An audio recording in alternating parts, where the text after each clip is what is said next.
What if I told you that you could become a vampire in Destiny? Drain the life out of your victims as you sit on your near invincible perch watching enemies slowly turn white. Well, while we aren't there yet, with the recent leaks of a brand new red subclass, it got me hoping that it's something vampiric. Use your own life force to kill enemies or something like that. Have insane life skill synergies. It sounds super cool in my opinion. It got me hyped and also got me thinking, what is the closest thing we have to that? And that is what I have for you today. Spam abilities while stealing the life out of any enemy you want, even multiple at the same time. I present to you my Briarbines Warlock build. Briarbines are new with Season of the Witch and are exotic of choice today. These exotic gloves make it so your Void Souls get super buffed, letting them last an extra 5 seconds, as well as giving them a stacking damage bonus based on the number of enemies killed by Void Souls. This damage can go up to 100% or double damage if 5 enemies are killed. These gloves also let you pick up your Void Souls for 25 seconds after you send them out, making it so you can have multiple up at the same time. Remember, when you pick one up, it resets the timer for it, so it can last a whole nother Void Soul duration. That's neat and all, but you may find yourself wondering, what are Void Souls in the first place? And that's where our first and most important aspect comes in, Child of the Old Gods. This aspect makes it so whenever we cast our Rift, we get a Void Soul on our character. This Void Soul will hunt down the next enemy we shoot and drain life from it, giving us different bonuses based on our Rift. If we have a Healing Rift equipped, we will be getting grenade and melee energy whenever it's on an enemy, and if we have an Empowered Rift equipped, we will be getting health. The Void Soul also grants class ability energy whenever it's on a target, as well as weakens the target regardless of the Rift we have equipped. Personally, I prefer having the Healing Rift on as I just enjoy throwing as many abilities as possible, but either will be fine, just pick whatever you prefer. Our second aspect is Chaos Accelerant, which enhances certain Void grenades if we hold down the grenade button before we throw it. You may be wondering why Feed the Void isn't on this slot for a free Devour, but we have another way of acquiring that later in the video. This aspect is just very helpful for making our grenade just that much better. Before we move on to the fragments, the rest of our abilities are simple. Our grenade can either be Vortex because it works really well with Chaos Accelerant, making it last longer and have a wider AoE, or we can use Scatter Grenade for a quick burst of DPS.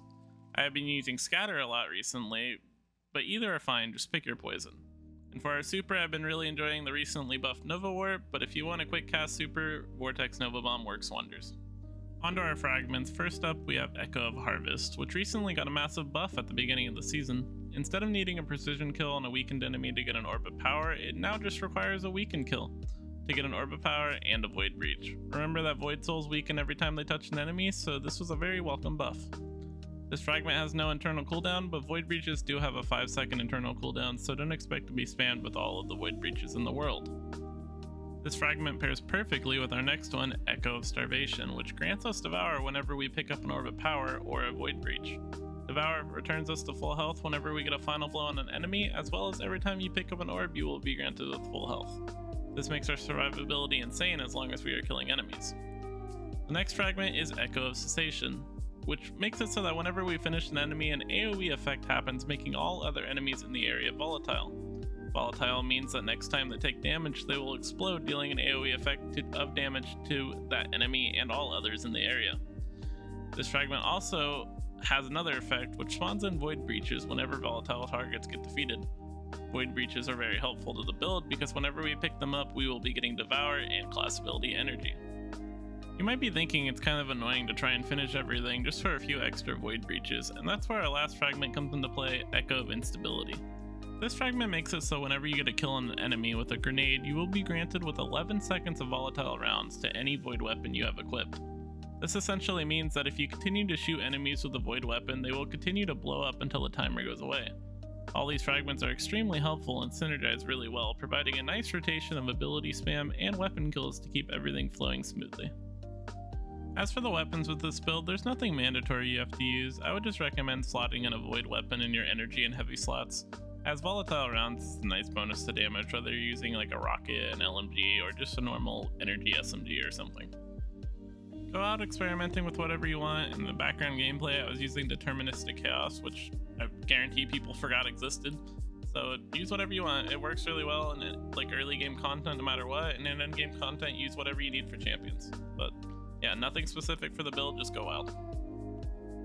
Jumping to our mods, we have our standard ability energy regen setup going on, with our orb generators being Harmonic Siphon for rapid void weapon final blows, creating orbs of power, Firepower, so that our grenades will create orbs of power when they get final blows, and Reaper, so we get an orb of power every time we get a kill after placing our rift, which we will be doing a lot. Picking up these orbs of power give us armor charges, and to buff these armor charges we will be using stacks on stacks, so that whenever we pick up an orb we will get 2 armor charges instead of 1, and charged up so that we can stack up to 4 armor charges instead of 3. Meaning that if we grab 2 orbs of power, we will get 4 armor charges. It's that simple. We will then be using these armor charges with 1 copy of Utility Kickstart, so that if we place our rift whenever we have 4 armor charges, we will get roughly 30% of our class ability back, which is very, very helpful. Talking about getting our class ability back, we have 2 copies of Insulation, so that whenever we pick up an orb of power, we will get 5% of our class ability back, and we will be generating a ton of orbs of power.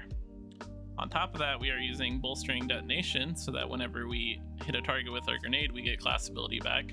This is roughly 20%, and it has a 7-second internal cooldown, so it can only proc once per grenade, but it's still an extra 20% of our class ability back. Very, very helpful. We then added on an Ashes to Assets, because bonus super energy on grenade kills is very helpful, especially when we will be throwing as many grenades as possible. I threw on a fastball. You don't really need this. I won't include it in the dim link below, but if you want it, you can add it on as well. Finally, just add in whatever resistance mods you need with your build and stat mods to round it out. Stats I would recommend building are 100% in recovery, so that we can get our class ability up as much as possible. 100 discipline, so that we can spam more grenades, and then throw the rest of your points into resilience for that damage resist. This build stacks up a lot of damage resist, so I don't feel like resilience is necessarily like the most important thing to have at 100, but having it up to like 70 plus if you can is very, very nice. The artifact is the last thing we need to cover to fully complete the build, and as it goes for the artifact, the first column is whatever weapons you decided to use. Pick whatever champion mods you need and just continue on to the next columns. Second column is also kind of a nothing column. There's not really much here. You can grab the Void Strand Siphon combo just to add on to the build if you decide to use a Strand kinetic weapon, but it's also not needed for the build. Third column's where it gets a little bit interesting because we have our first Void mod, which is Elemental Orbs Void. This just makes it so an elemental orb can spawn on the ground whenever we get Void Weapon final blows. This orb can be thrown and detonate on enemies to make them all volatile. It's very cool. It's not like the most helpful thing in the world because the orbs don't spawn too often, but it is just nice free volatile onto enemies, and you can create extra void breaches with this. Fourth column, I grabbed Elemental Fury, just so whenever we stun a champion, our abilities do extra damage. And Refreshing Pickup, so that whenever we get an elemental orb kill, we can get energy to our least powered ability. These aren't super helpful, but they are just like background passive abilities that don't really, like, you don't mind to have on your build, but you don't really build around them, they're just there. Our last column is where things get really nice because we have Monochromatic Maestro, which is just 10% extra damage to both our abilities and our weapons whenever we are cycling both, which the build plans to do constantly because you will be throwing grenades and placing your rift constantly, as well as shooting your primary weapon with volatile rounds. Last perk you want to grab is Elemental Embrace, because this is just a 50% damage resist whenever you have an elemental buff. This includes Devour, so if you have Devour up, you just have a 50% damage resistance to void damage as a whole, which is a lot of damage resist. Just imagine ignoring like 70% damage resist because of our mods mixed with resilience mixed with this perk. It's just crazy to think about, and you just don't have to worry about void, so just slot in whatever other resistances you need into your chest piece, because this is just good enough by itself. I don't have many tips for the build. The only tip I have is to keep track of your void souls, because if you pick them up and shoot them out again, they will reset the timers so that they will be up more often and longer. And it just makes it so you can have multiple up at the same time, just draining life and getting even more grenade energy back. So keep track of your void souls. Don't forget to throw your abilities, because everything on your build volatiles, so you might as well just throw them because you will be getting them back pretty consistently. Your weapons also have volatiles, so don't be afraid to shoot them. And yeah, that's about it for the build. If you guys enjoyed the build, I would really appreciate a like and subscribe to the channel, because I am putting a lot of effort into these. I'm trying new things with thumbnails, so let me know what you guys think about the thumbnail down below, because I put a lot of effort into it, and if it's not really something people are appealed to, I will try to create something else. And other than that, I have a dim link down in the description if you would just like to copy all the mods and everything in the build, and I hope you guys enjoy it. Let me know what you think down below. I'll see you guys next time. Have a good day.